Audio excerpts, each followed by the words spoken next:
आप सभी को जय श्री कृष्णा, राधे राधे।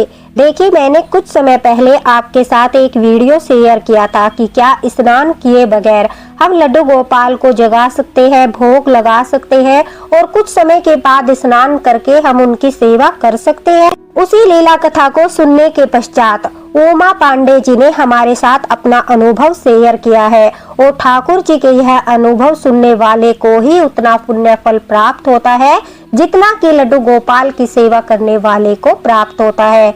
जितना उनकी अनुभूति करने वाले भक्त को आनंद प्राप्त होता है, तो प्रेम से उनकी यह लीला कथा अवश्य सुना। शायद आज ठाकुर जी आप सभी का अपनी इस लीला कथा के माध्यम से बहुत बड़ा मार्गदर्शन करना चाहते हैं, इसलिए उमा जी ने हमारे साथ संपर्क किया और अपना अनुभव शेयर किया। और देखिए, यह लीला कथा प्रमाणित करती है कि हमारे घर में विराजमान लड्डू गोपाल सिर्फ एक मूर्ति नहीं है, सिर्फ ठाकुर जी का बाल स्वरूप नहीं है, बल्कि समय आने पर वो हमारा मार्गदर्शन करने के लिए हमारे गुरु भी स्वयं बनते हैं और किसी न किसी माध्यम से, चाहे वो वीडियो के माध्यम से हो, किसी व्यक्ति के माध्यम से हो, हमारा मार्गदर्शन भी अवश्य ही करते हैं। देखिए, मैं यह तो नहीं कहती कि सभी सखियों के द्वारा यह गलतियां होती है, लेकिन 90% सखियों के द्वारा जाने अनजाने में यह गलतियां अवश्य होती है। तो चलिए बिना देरी किए सुनाते हैं ठाकुर जी की यह अद्भुत लीला कथा, जो आपको बहुत ही ज्यादा आनंद प्रदान करेगी, साथ ही साथ आपका बहुत बड़ा मार्गदर्शन भी करेगी।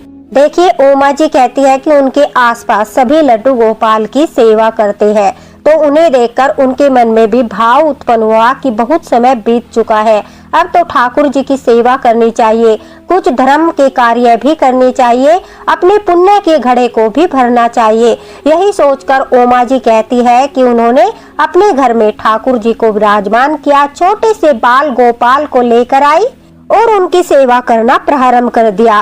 उमा जी के बच्चे बड़े हो चुके थे, स्कूल जाते थे, उनके हस्बैंड भी बाहर जॉब करते हैं, वो 10-15 दिन में एक बार ही घर आते हैं। घर पर उमा जी, उनके बच्चे और उनकी सासू माँ ही रहते हैं। तो उमा जी कहती है, इसलिए ठाकुर जी की सेवा में कोई भी दिक्कत, कोई भी परेशानी नहीं हुई। सुबह सबसे पहले उठकर नहा धोकर वो ठाकुर जी की सेवा करती, फिर अपने बच्चों को स्कूल भेजती, उसके पश्चात ही अपनी सासू माँ का अपना जो है नाश्ता वगैरह बनाती थी। तो उनका जीवन बहुत ही आनंद से चल रहा था। घर में सभी ठाकुर जी के प्रति श्रद्धा विश्वास रखते थे, लेकिन एक समय अवश्य ही परीक्षा का आता है। कुछ समय के पश्चात जब हम ठाकुर जी के लड्डू गोपाल की सेवा करने लगते हैं, तो यह हर भक्त के जीवन में परीक्षा का समय तो अवश्य ही आएगा। एक समय ठाकुर जी परीक्षा अवश्य ही लेते हैं कि क्या जिस भक्त को मैंने अपनी सेवा प्रदान की है, वो भक्त मेरी सेवा करने योग्य है? क्या उसके मन में मेरे प्रति सच्चा प्रेम और सच्ची श्रद्धा है? क्या मेरे ऊपर उसका विश्वास अटूट है? यह जानने के लिए एक बार तो परीक्षा अवश्य ही होती है। और कहते हैं, परीक्षा का आना भी अनिवार्य होता है, क्योंकि परीक्षाएं हमारे अस्तित्व को निखारती है, हमारे अध्यात्म की ओर हमें अग्रसर करती है, हमारे जो है भक्ति भाव को बढ़ाती है। उमा जी कहती है कि उनके जीवन में भी इसी प्रकार से बहुत बड़ी परीक्षा का समय आया। अचानक से उनके सासू माँ को पैरालिसिस हो गया, यानी लकवा मार गया, जिसमें उनके शरीर का एक से ज्यादा भाग है जो उसने काम करना बंद कर दिया। और परेशानी यह हुई कि अब उनकी सेवा और उनकी देखभाल करने के लिए उमा जी घर पर बिल्कुल अकेली थी, क्योंकि उनके हस्बैंड तो बाहर जॉब करते थे, इसलिए सासू माँ की देखभाल करने के लिए उन्हें ही अकेले सारी दिक्कतों का सामना करना पड़ा। अब उनकी सासू माँ के साथ प्रॉब्लम यह हुई कि सुबह उठते ही सबसे पहले उमा जी को उनकी साफ सफाई करना पड़ता था। उनकी सासू माँ जो है वो चारपाई से बिल्कुल भी उठ नहीं सकती थी, इसलिए वो मल मूत्र का त्याग भी चारपाई में ही करने लगी। इसलिए उनकी सारी साफ सफाई की जिम्मेदारी उमा जी के ऊपर ही थी। सुबह उठते ही सबसे पहले उन्हें अपनी सासू माँ की साफ सफाई करना, उन्हें स्नान कराना, ये सब दिक्कतें उनके सामने आ गई। जहां वो सुबह उठकर सबसे पहले स्नान करके ठाकुर जी की सेवा करती थी, अब वही उन्हें सुबह उठकर सबसे पहले अपने सासू माँ की देखभाल करनी पड़ती थी। उनकी साफ सफाई, उन्हें स्नान कराना, उनकी सेवा करना, यह सब कार्य उन्हें करना पड़ता था, अन्यथा उनका पूजा में भी मन नहीं लगता था। बार बार यही भाव आता था कि अभी माँ जी को स्नान कराना है, माँ जी की सफाई करनी है। तो इस कारण से माँ जी कहती है कि उन्होंने यह विचार किया कि वो सबसे पहले उठकर सुबह माँ जी को स्नान कराएगी, उनकी जो है साफ सफाई करेगी, उसके बाद ही स्नान आदि करके बच्चों को स्कूल भेजकर ठाकुर जी की सेवा किया करेगी।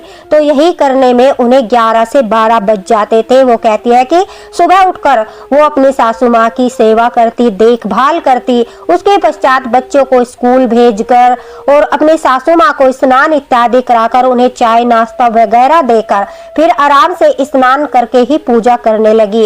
और इस कार्य में उन्हें 11 से 12 बज जाते थे। धीरे धीरे उनके जीवन में इसका प्रभाव पड़ने लगा। वह कहती है कि ठाकुर जी सब जानते हैं, अपने भक्तों के मन की परिस्थिति को जानते हैं, उनकी दिक्कतों को जानते हैं। वो घर में विराजमान होते हुए सब कुछ देखते हैं। हर व्यक्ति को अपने कर्म के प्रारब्ध भुगतने ही पड़ते हैं। न जाने किस व्यक्ति ने क्या कर्म किया था और उसके सामने उस कर्म के क्या प्रारब्ध है और वह किस प्रकार से उन कर्मों का फल भोगता है। तो यह सब व्यक्ति के कर्मों पर ही आधारित होता है। इसलिए कहते हैं कि अच्छे कर्म करना चाहिए, कभी किसी को बुरा नहीं बोलना चाहिए, फिर उसके साथ भी सब कुछ अच्छा ही अच्छा होता है।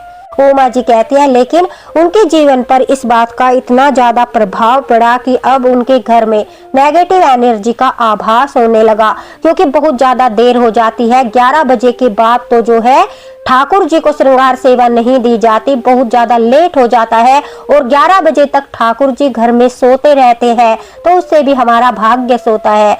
तो इस बात की चिंता उनके मन में लगी रहती थी कि न जाने मेरी सेवा से ठाकुर जी प्रसन्न है भी या नहीं। इस तरह के नकारात्मक भाव उनके मन में आने लगे थे। वह कहती है नकारात्मक ऊर्जा का प्रभाव अधिक होने के कारण घर में तो उनके मन में भी नेगेटिव विचार आने लगे।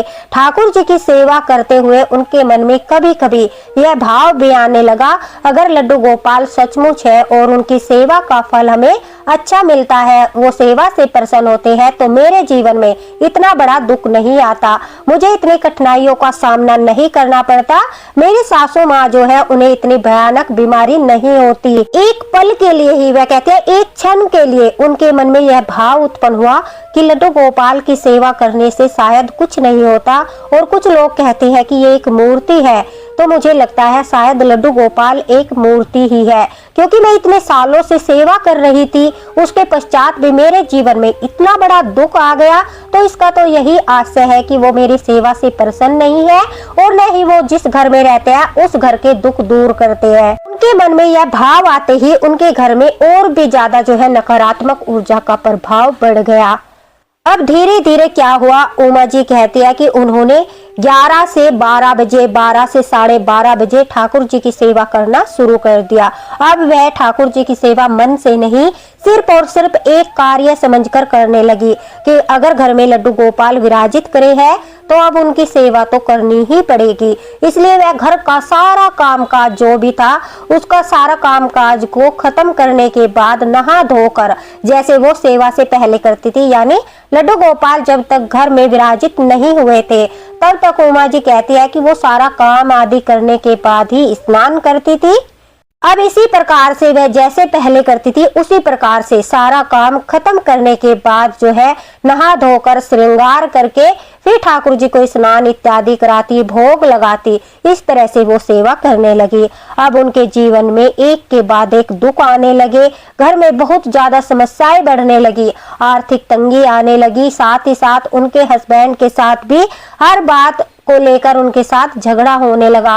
वह कहती है कि इतनी सेवा करने के बावजूद भी उनकी सासू माँ उनकी सेवा से खुश नहीं थी, किसी न किसी बात पर वो उनके साथ झगड़ा करती थी, उन्हें सुनाती थी। घर का पूरा माहौल ही बदल गया था। उन्होंने कभी नहीं सोचा था कि इस तरह से उनका जीवन इतना बदल जाएगा। उनके जीवन में हर प्रकार की खुशी थी, लेकिन एक समय ऐसा आया कि सारी खुशियों को ग्रहण लग गया और उसी समय ठाकुर जी के ऊपर से उनका विश्वास भी उठने लगा। मन में नकारात्मक भाव आने लगे, चिड़चिड़ापन रहने लगा और घर में काफी सारी समस्याओं का उन्हें सामना करना पड़ रहा था।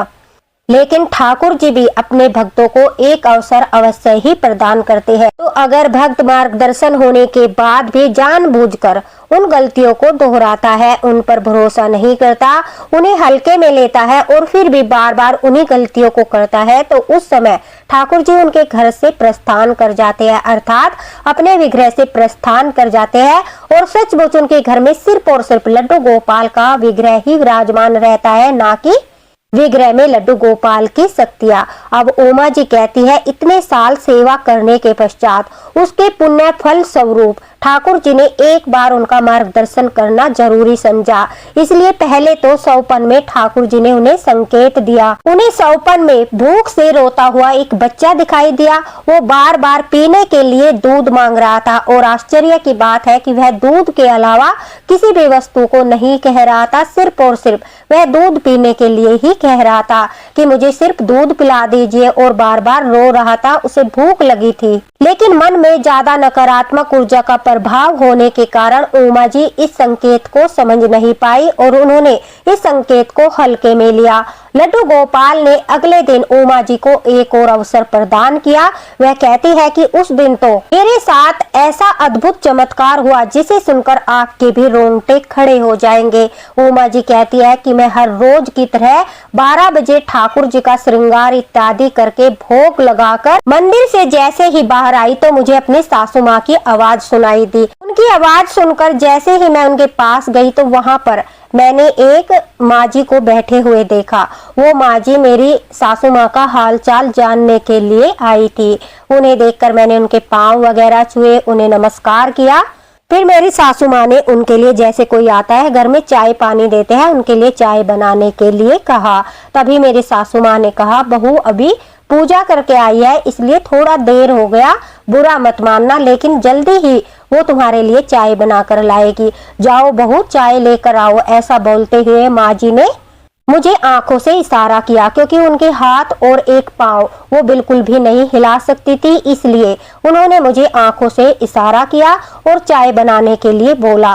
तभी उन माँ जी ने कहा कि इतनी लेट पूजा, यह तो दोपहर का समय हो चुका है, और क्या तुम इस समय पूजा करती हो? इस समय पूजा नहीं करनी चाहिए। अगर तुमने ठाकुर जी को घर में विराजमान किया है, उनकी जिम्मेदारी ली है, तो किसी भी परिस्थिति में तुम्हें जो है अपने काम के चलते यह नियम बनाना चाहिए कि ठाकुर जी को भी सेवा प्रदान करे। घर में इतने सारे कार्य होते हैं, उनके लिए भी तुम अपना एक नियम रखते हो कि हमें किस समय क्या कार्य करना चाहिए। तो क्या ठाकुर जी की सेवा के लिए तुम एक छोटा सा समय निकाल कर नियम नहीं बना सकते? अगर कोई कार्य करते हो तो उसे पूरी श्रद्धा और भाव के साथ करना चाहिए।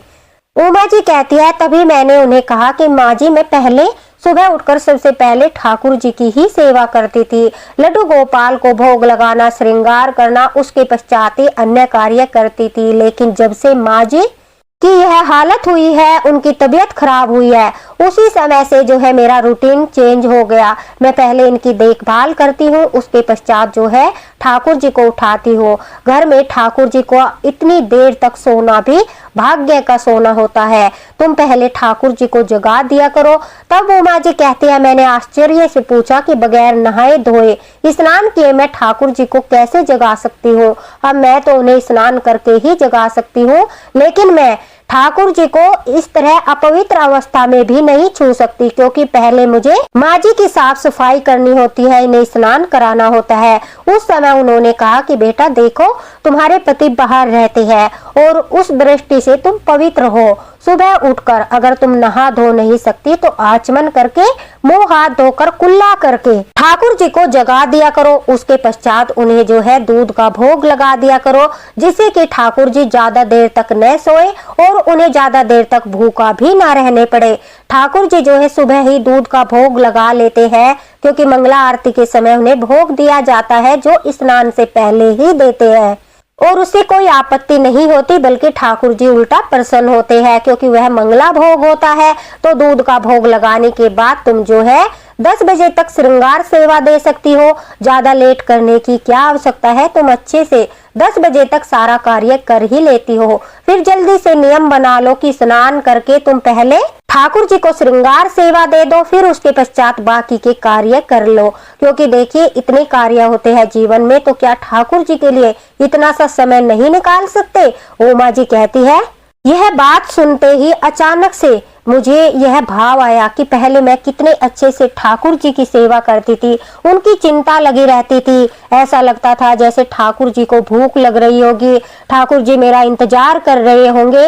लेकिन अब ऐसा क्यों नहीं होता, अब मेरा मन जो है इतना क्यों बदल गया, यह सोचकर मैं रोने लगी। मुझे बहुत ज्यादा पश्चाताप हुआ कि यह मैंने क्या कर दिया। उन माँ जी ने कहा कि क्या तुम्हें चिंता नहीं सताती कि ठाकुर जी इतनी देर से भूखे हैं। देखो ठाकुर जी तो तुमसे और अधिक प्रसन्न हो जाएंगे, क्योंकि तुम अपने बड़ों का सम्मान कर रही हो, बड़ों की सेवा कर रही हो। तुम जो है ठाकुर जी के साथ साथ अपने बड़ों का भी सम्मान करती हो। आपके ऊपर तो ठाकुर जी की और अधिक कृपा होगी, ठाकुर जी और अधिक प्रसन्न हो जाएंगे। लेकिन बेटा उसके साथ साथ तुम्हें यह कार्य भी अवश्य करना चाहिए। ठाकुर जी के प्रति अपने भाव नहीं बदलने चाहिए, ठाकुर जी के प्रति अपने विश्वास को अटूट रखना चाहिए। उमा जी कहती है कि जब वो आंटी मुझे ये सब बातें बोल रही थी, न जाने क्यों ऐसा आभास हुआ कि स्वयं श्री कृष्ण भगवान उन माँ जी के रूप में आकर मेरा मार्गदर्शन कर रहे हैं। वो इतने प्रेम से समझा रही थी, इतने प्रेम से बातें कर रही थी, एक एक बातें उनकी मेरे मन को छू रही थी। और अचानक से मेरी आंखों से आंसू टपकने लगे, मैं रोने लगी और मैं कहने लगी कि यह मैंने क्या कर दिया। मेरे जीवन में जरा सा दुख क्या आया, मैंने अपने लड्डू गोपाल को ही नजरअंदाज कर दिया। उनके ऊपर से मेरा विश्वास ही डगमगाने लगा। मुझे लगने लगा कि ठाकुर जी जो है वो प्राण प्रतिष्ठित नहीं है और वो अपने भक्तों के कष्ट दूर नहीं करते, जबकि यह तो परीक्षा का समय था और मैंने अपने ठाकुर जी को इतने समय तक भूखा रखा, इतने समय तक सुलाए रखा, जिसके कारण से मेरे जीवन में समस्याएं बढ़ती चली गई। एक के बाद एक परेशानी आने लगी। यह मुझसे क्या हो गया। मैंने ठाकुर जी से क्षमा याचना की, हे लड्डू गोपाल मुझे माफ कर दीजिए। अगर मैं चाहती तो नियम के अनुसार सब चीजों को देखते हुए, आपकी चिंता करते हुए यह सब तो कर सकती थी, लेकिन मुझे नहीं पता था कि स्नान किए बगैर भी आचमन करके आपको जगाया जा सकता है। आप सचमुच बहुत बड़े दयालु हो, आपने मेरा आज बहुत बड़ा मार्गदर्शन कर दिया। अब उमा जी कहती है, मैंने उन्हें दंडवत प्रणाम किया और कहा कि आज आपने माँ जी के माध्यम से गुरु बनकर मेरा बहुत बड़ा मार्गदर्शन कर दिया। मैं फिर से नियम से सेवा करूंगी और अपने द्वारा की गई सभी भूल को जो है सुधार कर आज से ही आपकी सेवा का नियम बनाऊंगी। अब उमा जी कहती है कि जैसा कि आपने भी वीडियो में बताया, अब मैंने यही शुरू कर दिया। सुबह सबसे पहले उठकर मैं मुंह हाथ धोकर आचमन करके गंगा जल छिड़क कर ठाकुर जी को जगा देती। उसके बाद उन्हें दूध का भोग लगा देती और जब मासिक धर्म की समस्या होती थी तो यही कार्य मैं अपनी बेटी के द्वारा करा देती। लेकिन ठाकुर जी को रोज सुबह मैं जगाकर दूध का भोग लगा देती थी और उसके पश्चात अपनी सासू माँ को स्नान कराना, उनकी साफ सफाई करना। फिर 10 बजे मैं जो है बाकी का कार्य छोड़कर थोड़ी सी हल्की सी झाड़ू लगाकर जो है स्नान करके ठाकुर जी को श्रृंगार सेवा देने लगी। और सचमुच मेरे जीवन में चमत्कार हुआ। धीरे धीरे घर में सकारात्मक ऊर्जा का वास हो गया, लड़ाई झगड़े शांत हो गए, आर्थिक समस्या भी दूर हो गई और धीरे धीरे मेरी सासू माँ का स्वास्थ्य भी ठीक होने लगा। एक और काम करती थी, उमा जी कहती है, मैं रोजाना स्नान कराने के बाद ठाकुर जी का थोड़ा सा स्नान जल अपनी सासू माँ को पीने के लिए देती थी और उनके ऊपर भी छिड़कती थी। ऐसा करते करते उनका मन जो बहुत ज्यादा दुखी रहता था, वो हर समय चिड़चिड़ी रहती थी, रोती रहती थी।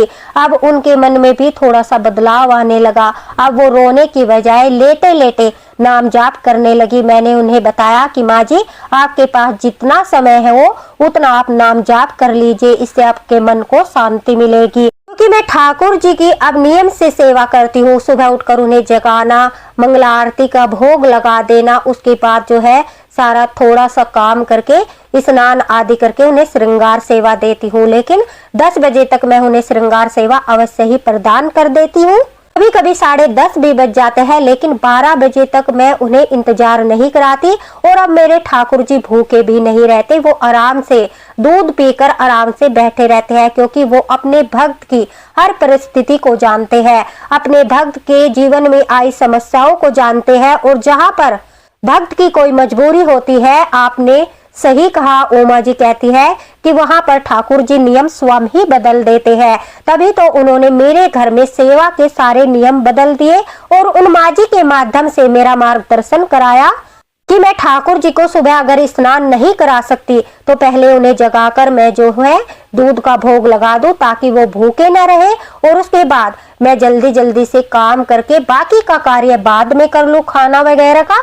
पर ठाकुर जी को जो है 10 साढ़े 10 बजे तक श्रृंगार सेवा प्रदान कर दो। तो उन्होंने गुरु बनकर माँ जी के माध्यम से इतना बड़ा मार्गदर्शन कर दिया कि मेरे लिए सब कार्य आसान हो गए। यह बात 100% सत्य है कि ठाकुर जी जो है हमारे घर में प्राण प्रतिष्ठित होते हैं, तो वो भक्त के जीवन में आई हर समस्याओं के बारे में जानते हैं और किसी न किसी माध्यम से मार्गदर्शन करके अपने भक्त पर अपनी कृपा अवश्य ही बरसाते हैं। तो दोस्तों देखिए कितना बड़ा मार्गदर्शन उमा जी का लड्डू गोपाल ने किया और किस तरह से उनके सेवा के नियम भी बदल दिए और उनके घर में फिर से सुख शांति का वास कर दिया। ऐसे है हमारे लड्डू गोपाल, ऐसे है हमारे प्रभु। बाकी आप बिना नहाए लड्डू गोपाल की सेवा कैसे करते हैं और उन्हें क्या हम भोग लगा सकते हैं, अगर आप विस्तार से जानना चाहते हो तो आप मेरे वीडियो पर जाकर देख सकते हो, जो मैंने अभी डाला था। उस वीडियो को देखकर आपको संपूर्ण जानकारी मिल जाएगी। और उमा जी का बहुत बहुत धन्यवाद कि उन्होंने हमारी वीडियो से प्रेरित होकर अपनी इस लीला कथा को हमारे साथ शेयर किया, हम सभी के साथ शेयर किया, ताकि अगर किसी भक्त के द्वारा सचमुच यह गलती होती है तो वह अपनी गलतियों में सुधार करके ठाकुर जी की सेवा कर सकता है। और कमेंट बॉक्स में श्री राधे राधे लिखना न भूले। इस वीडियो को ज्यादा से ज्यादा शेयर करें ताकि सभी का मार्गदर्शन हो सके। अगर आपके मन में अब भी कोई भाव है या कोई सवाल है, आप कमेंट बॉक्स में पूछ सकते हो, आपको रिप्लाई जरूर मिलेगा। इसी के साथ राधे राधे, हरे कृष्णा। मिलते हैं अगले वीडियो में अगले मार्गदर्शन के साथ। लड्डू गोपाल की सेवा से जुड़ी वीडियो आपको हमारे चैनल पर मिल जाएगी, आप देख सकते हो। अगर आपके मन में फिर भी कोई संदेह है तो आप बेझिझक पूछ सकते हो। इसी के साथ राधे राधे, हरे कृष्णा।